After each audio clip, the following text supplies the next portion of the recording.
नमस्कार दोस्तों, नेट पढ़ाई में आपका स्वागत है। चलिए आज हम पढ़ने वाले हैं पाठ 4। तो अपनी पुस्तक खोल लीजिए और शुरू करते हैं। दोस्तों, पाठ 4 शुरू करने से पहले उसमें दिए गए चित्र को हम देखते हैं और समझने की कोशिश करते हैं।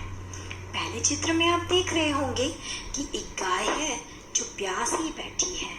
कुछ लोग हैं जो वहां से गुजर रहे हैं। तो दोस्तों, इस चित्र में शायद ये समझाने की कोशिश की गई है कि पानी की कमी होने की वजह से कुछ लोग अपना गांव और घर छोड़कर किसी और जगह पर जा रहे हैं।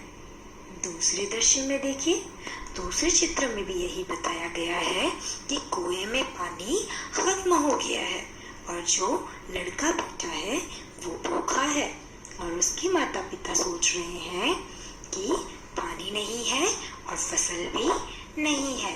देखिए, फसल हरी नहीं है, पूरी पीली पड़ गई है, यानी कि सूख गई है। तीसरे चित्र की तरफ देखिए दोस्तों, एक व्यक्ति है, वो सोच रहा है कि फसल हरी होती तो उसके गांव में क्या क्या होता। एक तरफ देख रहे हैं, उसकी सोच के बादल हैं। वो सोच रहा है कि हरियाली होती तो पक्षी भी आते, हरियाली होती तो वो आराम से बैठकर फसलों को देखता और गाय भी चारा चर सकती। पर ऐसा है नहीं। सच्चाई ये है कि उसके पीछे की फसल पीली है, सूखी पड़ी है।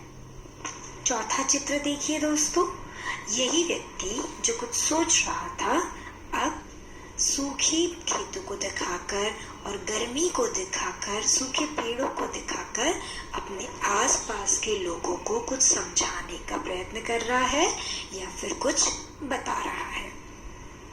तो हमने देखा कि पानी की कमी होने से क्या क्या परेशानियां ये लोग झेल रहे हैं कि किसी के पास पीने का पानी नहीं है, कोई भूख से मर रहा है, कोई अपना गांव छोड़कर पानी की वजह से दूसरी जगह जा रहा है और कैसे पूरा गांव और खेती सूख गई है। तो दोस्तों, ऐसे ही पर्यावरण के किसी एक मुद्दे को लेकर हमारी आगे की कहानी शुरू करते हैं। ये कहानी है अमृता की कहानी। तो हम अमृता की कहानी शुरू करते हैं दोस्तों। ये बात बहुत पुरानी है, करीब 300 साल पुरानी। हाँ, ये किस्सा सच्चा है। अमृता राजस्थान जोधपुर के पास खेजड़ली गांव की रहने वाली थी।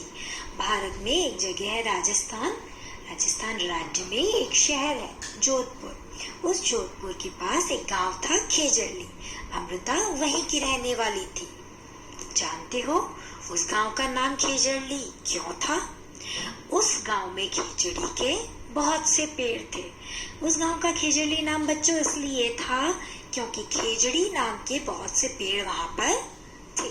चलो आगे बढ़ते हैं। गांव के सभी लोग पेड़ पौधे और जानवरों का बहुत ध्यान रखते थे। गांव में बकरियां, हिरन, खरगोश, मोर और न जाने कितने जानवर बिना किसी डर के घूमते थे। गांव वालों को बुजुर्गों की कही बातें आज भी याद थी। उनका कहना था, यानी कि बुजुर्गों का कहना था कि अगर पेड़ है तो हम हैं। पेड़ और जानवर हमारे बिना नहीं रह सकते, पर हम उनके बिना नहीं रह सकते। बिल्कुल। बच्चों, आगे बढ़ते हैं, जहाँ पर आपको एक चित्र दिखाई दे रहा है। कुछ बच्चे खेल रहे हैं। जी हाँ, ये अमृता के दोस्त हैं। अमृता सुबह सुबह उठकर अपने सारे दोस्तों और पेड़ों से खुशी से मिलती।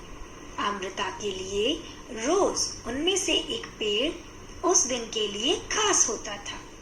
वह उस पेड़ से लिपटकर उसके कान में धीरे से कहती, दोस्त, तुम सुंदर और ताकतवर हो। तुम ही हो जो हम सबका ध्यान रखते हो। इसके लिए धन्यवाद। मैं तुमसे बहुत प्यार करती हूँ, तुम अपनी शक्ति मुझे भी दे दो। क्या बात है दोस्तों, यहाँ पे अमृता ने पेड़ों को अपना दोस्त बनाया है और पेड़ों से ही ये सारी बातें कर रही है। अमृता की तरह गांव के दूसरे बच्चों को भी पेड़ों से दोस्ती थी। वे घंटों पेड़ों की छाया में खेलते थे। बच्चों, अब आप ये बताइए कि तुम्हारे घर के आसपास किसी मैदान या स्कूल के रास्ते में किसी जगह पेड़ है या जहाँ पर पेड़ लगाए गए हों? अच्छा, तो उस जगह वहाँ पेड़ों को क्यों लगाया गया है, जरा बताइए तो, और कॉपी में लिखना मत भूलिएगा। बच्चों, क्या तुमने किसी भी पेड़ की देखभाल करते देखा है? किसको देखा उन पेड़ों की देखभाल करते हुए? दोस्तों, जिन पेड़ों को आपने देखा है, क्या उनमें से किसी पेड़ पर फल लगते हैं और उन फलों को कौन खाता है? दोस्तों, ललिता को लगता है कि उसके स्कूल की दीवार के साथ उगे हुए छोटे छोटे पौधे और घास किसी ने भी नहीं लगाए। क्या तुम भी किसी ऐसी जगह के बारे में जानते हो जहाँ घास या छोटे छोटे पौधे और पेड़ अपने आप ही उग गए हों? बताइए तो आपको क्या लगता है दोस्तों कि ये पौधे अपने आप उग रहे हैं? चलिए, कुछ प्रश्नों के बाद और उनके उत्तर के बाद हम कहानी को आगे बढ़ाते हैं। समय बीतता गया और अमृता, जिसकी हम कहानी पढ़ रहे हैं, वो बड़ी हो गई। एक दिन वह अपने पेड़ों से मिल रही थी। तभी उसने देखा कि गांव में कुछ अनजान लोग, यानी जिन्हें जानते ना हो, ऐसे लोग कुल्हाड़ी लेकर खड़े हैं। पूछने पर पता चला कि वे राजा के आदमी थे। राजा के कहने पर वे लकड़ी के लिए पेड़ काटने आए थे। लकड़ी राजा के महल के लिए चाहिए थी।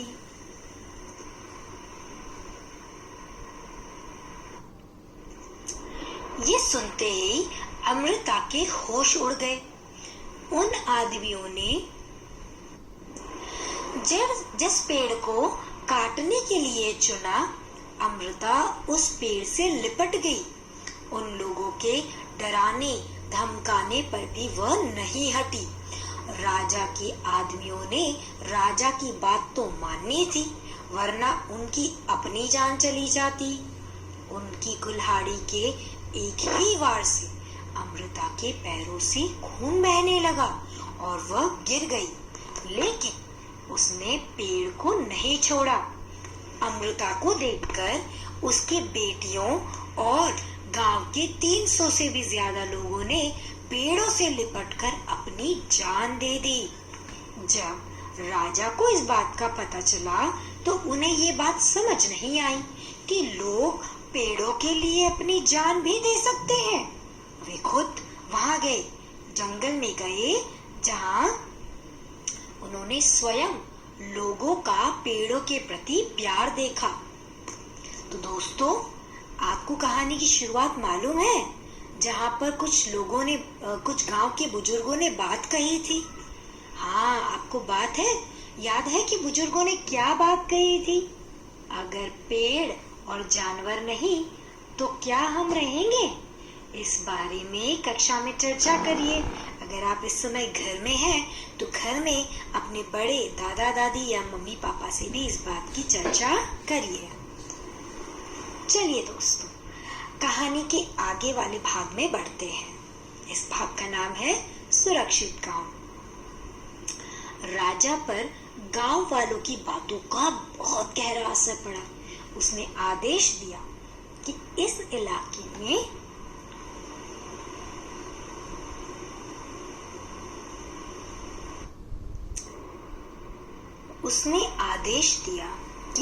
इलाके में कभी कोई पेड़ नहीं कटेगा और ना ही कोई शिकार करेगा। आज 300 साल बाद भी यहाँ के जो लोग बिश्नोई कहलाते हैं, पेड़ों और जानवरों की रक्षा करते हैं। रेगिस्तान में होते हुए भी ये इलाका आज भी हरा भरा है। जानवर बिना डर के यहाँ इधर उधर घूमते हैं।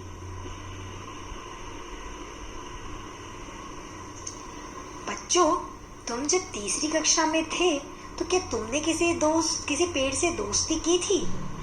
तो वो पेड़ अब कैसा है? इस साल एक और नए पेड़ से दोस्ती करिए। अपने दोस्त पेड़ों को क्या तुमने साल भर के मौसम के साथ बदलते देखा है?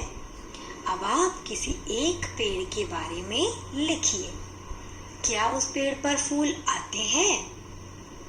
क्या फूल साल भर रहते हैं? पत्तियां किस महीने में झड़ती हैं? क्या उस पर फल लगते हैं? फल किन किन महीनों में लगते हैं? क्या तुमने कभी ये फल खाए हैं?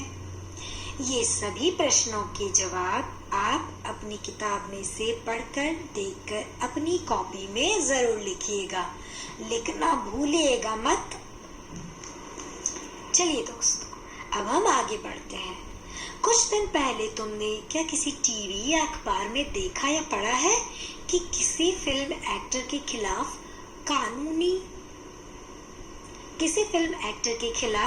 कानूनी कार्यवाही हुई है? तो चर्चा करिए अपने दोस्तों के साथ, अपने माता पिता के साथ या अपने टीचर के साथ कि लोग शिकार क्यों करते हैं। क्या तुम्हें पता है कि शिकार करने पर सजा होती है? शिकार करने पर सजा क्यों रखी गई है? अपने दादा दादी से भी पता करके लिखो कि उनके बचपन में जितनी तरह के पक्षी दिखाई देते थे, क्या उतनी तरह के पक्षी आज भी दिखाई देते हैं? और कौन कौन से पक्षी कम हुए हैं? ऐसे कौन से जंतु एवं पक्षी हैं जो अब उनके आसपास दिखाई नहीं देते? शांति के दादाजी ने बताया कि जब वे छोटे थे तब बहुत सी चिड़िया, मैना आदि दिखाई देती थी। क्या तुम अंदाजा लगा सकते हो कि इन पक्षियों की संख्या क्यों कम हो गई है? कोई दो कारण तो लिखिए। अमृता के गांव में बहुत सारे खिजड़ी के पेड़ थे। क्या तुम्हारे इलाके में कौन कौन से पेड़ ज्यादा पाए जाते हैं? उनमें से दो के नाम बताइए।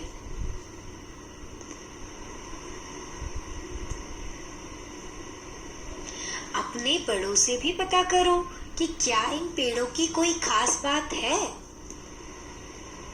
आपको पता है दोस्तों, खिजड़ी ये पेड़ रेगिस्तानी इलाके में खूब पाया जाता है। इसे ज्यादा पानी की जरूरत नहीं होती है। इस पेड़ की छाल दवा के काम आती है और इसकी लकड़ी को कीड़ा भी नहीं लगता। इस पेड़ की फलियों की सब्जी भी बनाई जाती है।